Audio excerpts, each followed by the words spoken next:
हे दोस्तों नमस्कार। आप सबका बहुत बहुत स्वागत है हमारे YouTube चैनल डियर गुरुजी पर। तो दोस्तों जैसा कि आप सबको पता है कि यूपी ट्रिपल एस सी मंडी परिषद यहाँ पर जो सामान्य विज्ञान है ये अलग से यहाँ पर आने वाला है।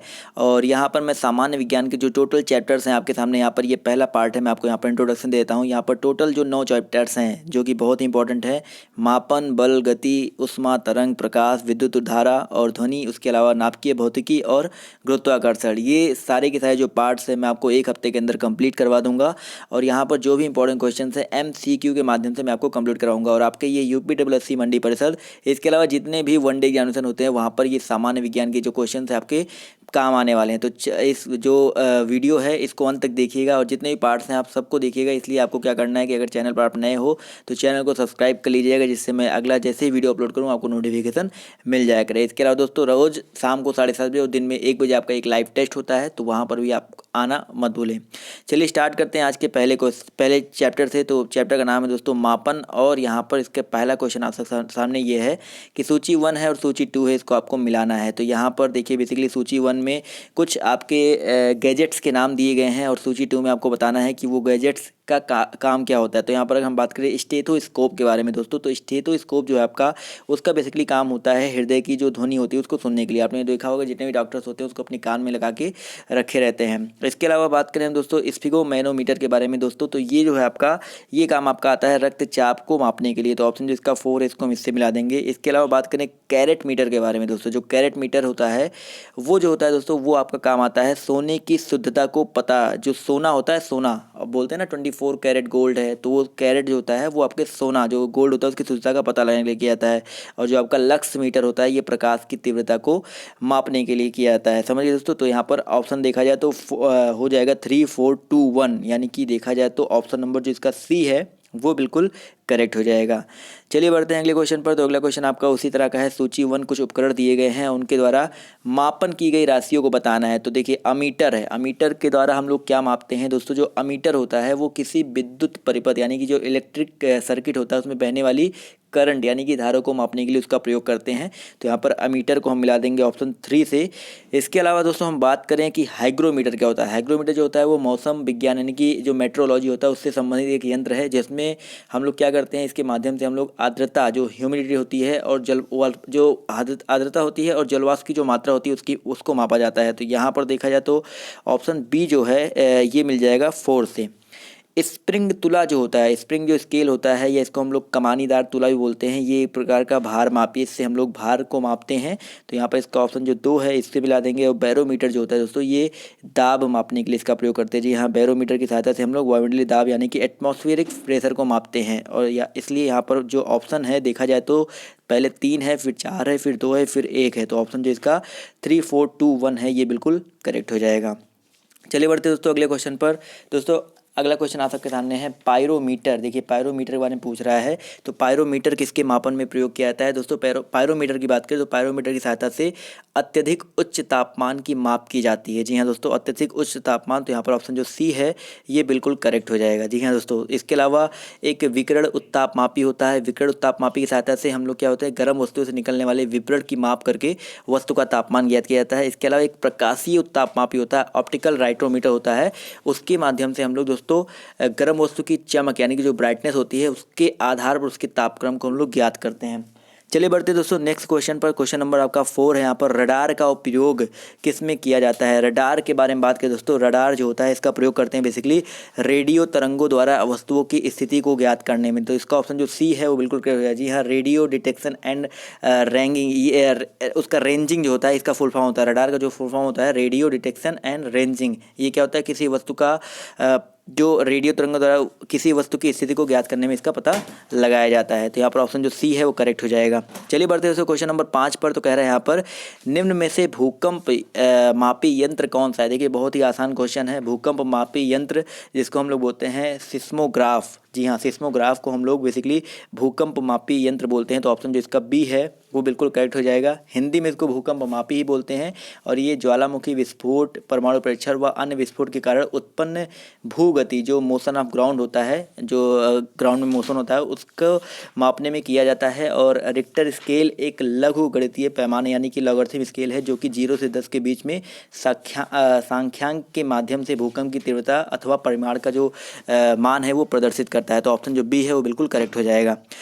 बढ़ते हैं क्वेश्चन नंबर 6 की तरफ। तो कह रहा है आपसे यहाँ पर महासागर में डूबी हुई वस्तुओं की स्थिति को जानने के लिए निम्न में से किस यंत्र का प्रयोग किया जाता है। दोस्तों, महासागर में डूबी हुई वस्तुओं की स्थिति को पता करने के लिए हम लोग बेसिकली प्रयोग करते हैं सोनार का। जी हाँ दोस्तों, महासागर में जो जैसे महासागर में डूब जाती है, पनडुब्बियाँ हो गई, हिमखंड जो आइसबर्ग जो होते हैं वो जब डूब जाते हैं उनका पता लगाने के लिए बेसिकली हम लोग सोनार, जिसको साउंड नेविगेशन एंड रेंजिंग, ये फुल फॉर्म होता है SONAR, इसका प्रयोग किया जाता है। और इसमें पराशब्द तरंगों यानी कि जो अल्ट्रासोनिक वेव्स होती हैं उसके द्वारा वस्तु की स्थिति का पता लगाया जाता है। और इन तरंगों की जो तरंग दैर्घ्य होती है वो कम होती है, जिसकी वजह से क्या होता है कि जो पतले किरणपुंज होते हैं उसके रूप में उनको अत्यधिक दूरी तक भेजा जा सकता है। चलिए बढ़ते हैं क्वेश्चन नंबर 7 पर। तो यहाँ पर फिर से एक सूची 1 और सूची 2 को मिलाना है आपको।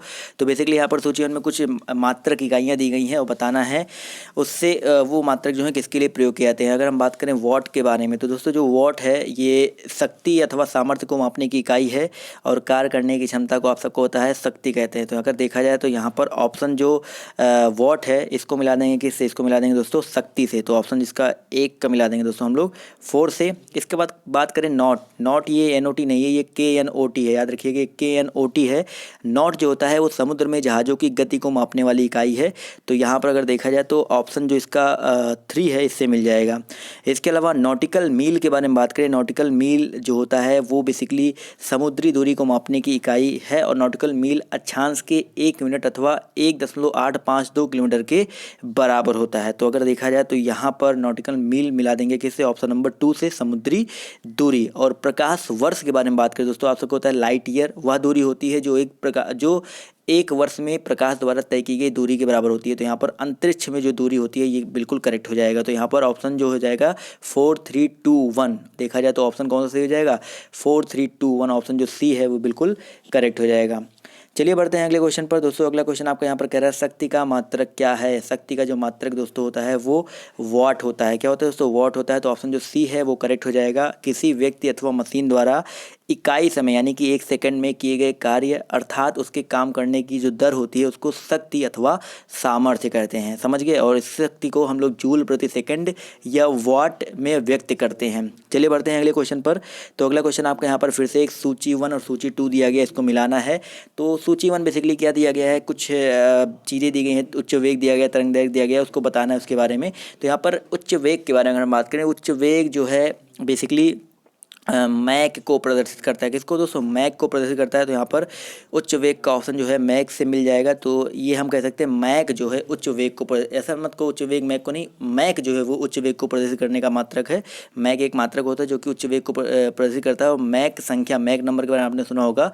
मैक नंबर क्या होता है, वायु में ध्वनि की गति की तुलना में वायुयान या अन्य वस्तु की गति को प्रदर्शित करता है। इसके अलावा तरंग दैर्घ्य की बात करें तो तरंग दैर्घ्य जो है वो एंगस्ट्रॉम जो होता है दोस्तों। अगर हम बात करें एंगस्ट्रॉम, तरंग दैर्घ्य को एंगस्ट्रॉम में मापते हैं। तो यहाँ पर इससे मिल जाएगा। और दाब को हम पास्कल की इकाई होती है। और जल प्रवाह की बात करें इसको क्यूब से एक ही होती है। तो यहाँ पर देखा जाए तो 1, 2, 3, 4 ही है, सामने सामने मिलाया गया है। तो यहाँ पर ऑप्शन जो इसका सी है 1, 2, 3, 4 ये बिल्कुल करेक्ट हो जाएगा।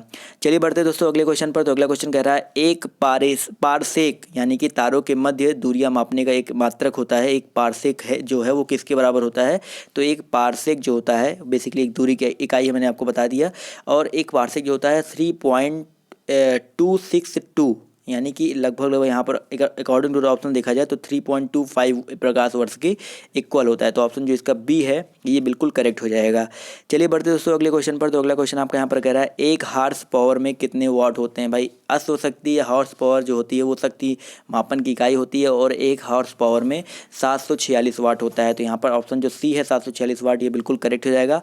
अश्व शक्ति शब्द का जो प्रयोग है वो जेम्स वाट द्वारा वास्प इंजनों द्वारा किए गए कार्य तथा बोझ को ढोने वाले घोड़े यानी जो ड्रे हॉर्स होते हैं, जो बोझ ढोते हैं, उनके घोड़े की शक्ति की तुलना के लिए किया गया था। चलिए बढ़ते हैं अगले क्वेश्चन पर। तो अगला क्वेश्चन आपका यहाँ पर कह रहा है कि बल का मात्रक क्या है। बल का मात्रक जो होता है दोस्तों आपको पता है न्यूटन होता है। तो ऑप्शन जो सी है वो करेक्ट हो जाएगा। बल बेसिकली वह बाह्य कारक होता है जो किसी वस्तु की स्थिति अथवा विराम, जो स्थिति होती है, विराम स्थिति हो या गति की स्थिति हो, उसमें परिवर्तन कर देता है या परिवर्तन करने का प्रयास करता है, वो बल कहलाता है। इसके अलावा इसका एसआई मात्रक याद रखना, इसका एसआई मात्रक न्यूटन दिया ही गया है, या इसका एसआई मात्रक एक होता है किलोग्राम मीटर प्रति सेकंड स्क्वायर भी होता है। चलिए बढ़ते हैं आज के आखिरी क्वेश्चन नंबर 13 पर। तो यहाँ पर कह रहा है एक माइक्रोन किसके बराबर होता है। एक माइक्रोन के बारे में बात करें दोस्तों, तो जो एक माइक्रोन होता है वो होता है 1/1000 मिलीलीटर के बराबर। जी हाँ दोस्तों, यहाँ पर ऑप्शन जो सी है बिल्कुल करेक्ट हो जाएगा। 1/1000 मिलीलीटर के बराबर होता है माइक्रोन अथवा माइक्रोमीटर। जो होता है अत्यंत जो सूक्ष्म लंबाई होती है उसको मापने की इकाई होती है। इसका प्रयोग अवरक्त विकिरण यानी कि इंफ्रारेड रेडिएशन की तरंग दैर्घ्य, जैविक कोशिकाओं यानी कि बायोलॉजिकल सेल्स और जीवाणुओं तथा रेशो जो फाइबर का आकार होता है उसको मापने में किया जाता है। एक माइक्रोन जो होता है वो 10⁻⁻6 मीटर के भी बराबर होता है। ये चीज़ भी आपको याद रखनी है, और जिसको हम लोग 1/1000 मिलीमीटर भी लिख सकते हैं। चलिए बढ़ते हैं आज के आखिरी क्वेश्चन पर। तो ये आपका होमवर्क है, तो आपको कमेंट करके बताना है इसका आंसर क्या हो सकता है। माफ़ कीजिएगा, यहाँ पर एक क्वेश्चन और बच गया है। तो 1 नैनोमीटर जो होता है वो किसके बराबर होता है। 1 नैनोमीटर के बारे में बात करें दोस्तों, तो 1 नैनोमीटर जो होता है वो 10⁻⁻7 सेंटीमीटर के बराबर होता है। जी हाँ दोस्तों, 1 नैनोमीटर जो होता है वो 10⁻⁻7 सेंटीमीटर या 10⁻⁹ मीटर के भी इक्वल होता है। ये मीटर में 10⁻⁹ और सेंटीमीटर में आपका 10⁻⁷ सेंटीमीटर के इक्वल होता है।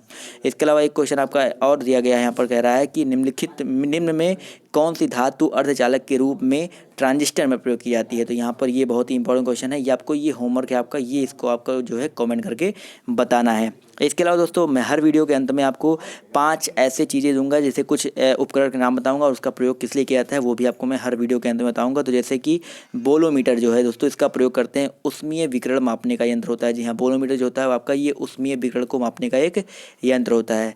कैलिपर्स के बारे में बात करें दोस्तों, कैलिपर्स जो होता है वो बेलनाकार वस्तुओं के भीतर तथा बाहर का व्यास मापने का यंत्र होता है। कैलिपर्स क्या होता है, बेलनाकार वस्तुओं के भीतर तथा बाहर का व्यास मापने का एक यंत्र होता है। क्वेश्चन नंबर अगला कह रहा है भाई कार्डियोग्राम जो होता है दोस्तों, कार्डियोग्राम का भी मैंने आपको बताया था, क्वेश्चन पहला ही था कि मनुष्य के हृदय की जो गति होती है उसको मापने के लिए हम लोग कार्डियोग्राम का प्रयोग करते हैं। और जो कार्डियोग्राफ, देखिए कार्डियोग्राम अलग होता है, कार्डियोग्राफ क्या थोड़ा सा अलग होता है। इसमें डिफरेंट क्या होता है, ये जो कार्डियोग्राफ होता है ये हृदय की गति को अभिलिखित करने वाला उपकरण है। जी हाँ, ये हृदय की गति को अभिलिखित करने वाला उपकरण है और ये मनुष्य के हृदय की गति को मापने का यंत्र होता है। और इसके अलावा एक लास्ट है आपका क्रोनोमीटर। जो क्रोनोमीटर है दोस्तों वो आपका पानी के जहाज़ों में सही समय ज्ञात करने का एक प्रयुक्त उपकरण है। जी हाँ, पानी के जहाज में जो सही समय ज्ञात करने का प्रयुक्त उपकरण क्या होता है, क्रोनोमीटर होता है। तो दोस्तों बस आज के इस वीडियो में सिर्फ इतना है। अगर आपको वीडियो पसंद आई हो तो प्लीज़ वीडियो को लाइक कीजिएगा। इसके अलावा आप लोग कमेंट बताइएगा कि ये सीरीज़ आपको कैसी लग रही है। दोस्तों बस आज के इस वीडियो में सिर्फ इतना है। अगले बाय, टेक केयर, जय हिंद, जय भारत। मिलते हैं आप सबसे नेक्स्ट पार्ट में।